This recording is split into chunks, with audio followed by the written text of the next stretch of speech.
こんにちは、ジョシュアです。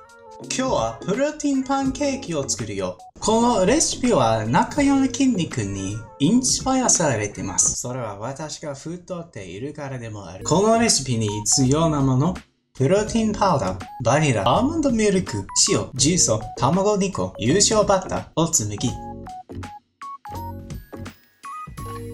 オーツ麦をミキサーにかける。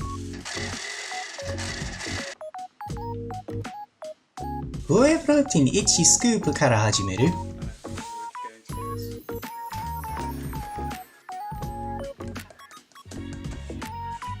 その後、ブレンドしたオーツ麦をカップ半分加える。ベーキングパウダー小さじ1。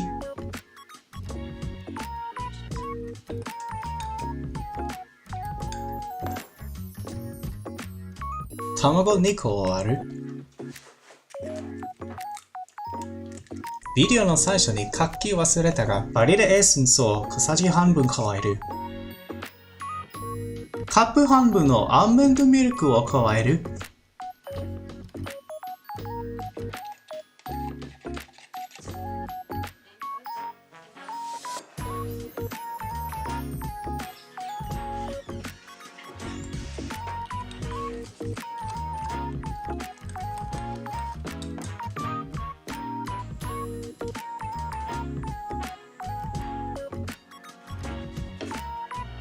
鍋にバターを入れる。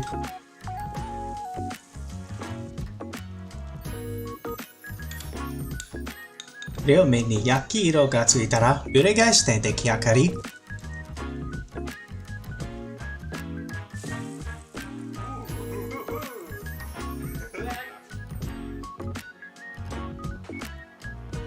口で反転させてみた。